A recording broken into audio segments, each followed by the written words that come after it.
মোৰ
সতীৰ্থ মন্ত্ৰী তথা বৰপেটা জিলাৰ অভিভাৱক মন্ত্ৰী লগতে শিক্ষামন্ত্ৰী সফল শিক্ষামন্ত্ৰী ডক্টৰ ৰণেশ টেগু ডাঙৰীয়া, আমাৰ লগত উপস্থিত থকা সৰভোগ সমষ্টিৰ বিধায়ক মনোৰঞ্জন তালুকদাৰ ডাঙৰীয়া,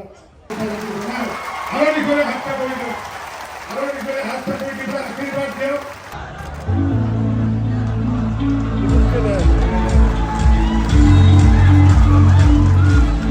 ইনডোৰ ষ্টেডিয়াম, পেভিলিয়ন আৰু গ্যালাৰী।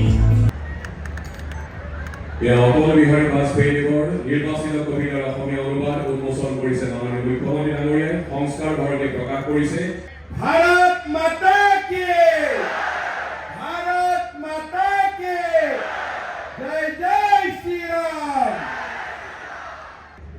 আমি অসমৰ বিভিন্ন জিলাত প্ৰায় 50,000 কোটি টকাৰ বিভিন্ন উন্নয়নমূলক আঁচনিৰ কাম আৰম্ভ কৰিম।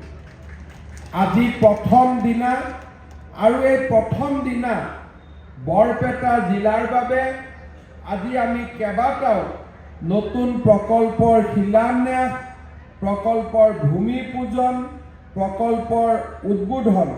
আজি বৰপেটাৰ MC পাৰ্কখনো আমি ৰাইজৰ বাবে মুকলি কৰিছোঁ। বৰপেটা জিলাৰ উদ্যোগ আৰু বাণিজ্য কেন্দ্ৰৰো আজি শুভ উদ্বোধন কৰা হৈছে। DL আগৰৱালা ডাঙৰীয়াৰো প্ৰতিমূৰ্তি এটা আজি আমি বৰপেটা ৰোডত শুভ উদ্বোধন কৰাৰ সৌভাগ্য লাভ কৰিলোঁ। এটা সুন্দৰ নতুন আধাৰশিলা বৰপেটাৰ আৱৰ্ত ভৱনৰ আমি ইয়াত স্থাপন কৰিছোঁ। 14 কোটি টকা ব্যয় কৰি এটা সুন্দৰ আৱৰ্ত ভৱন হ'ব। যোজনাৰ ঘৰ আমি নিৰ্মাণ কৰিলোঁ। এই 2 বছৰৰ ভিতৰতে জল জীৱন মিছন আঁচনিৰ জৰিয়তে অসমৰ গাঁৱে ভূঞেলৈ আমি পানী যোগান প্ৰকল্পৰ বিস্তাৰ সাধন কৰিম। ইয়াতে লাখপতি নহ'ব। এতিয়া গিৰিয়েকবিলাকক মই কৈছোঁ, ঘৈণীয়েকসকলক মৰম কৰিব, 10,000 টকাটো নল'ব। এই 10,000 টকাটো দি অকণমান ব্যৱসায় কৰা আৰম্ভ কৰিলে আমি আপোনালোকক আকৌ 25,000 টকা, 25,000 টকাৰ 12,500 ঘূৰাই দিব লাগিব বেংকক, 12,500 চৰকাৰে ঘূৰাই দিব, আপোনালোকে ঘূৰাই দিব নালাগে। মহিলাৰ কাৰণে আগত কোনেও ইমান চিন্তা কৰা নাছিল। আত্মসহায়ক গোটৰ সদস্যসকলৰ বাবে 10,000 টকা উদ্যমিতা আঁচনি, আজি নিযুত মইনা আঁচনি। আমি এটাকৈ অসমখনত এটা নতুন পৰিৱেশ সৃষ্টি কৰিব খুজিছোঁ। আপোনালোকৰ আশীৰ্বাদ, আপোনালোকৰ সহযোগিতা, আপোনালোকৰ মৰম, আপোনালোকৰ চেনেহে আমাক আপোনালোকৰ কাৰণে কাম কৰিবলৈ আপোনালোকে আশীৰ্বাদ কৰিব।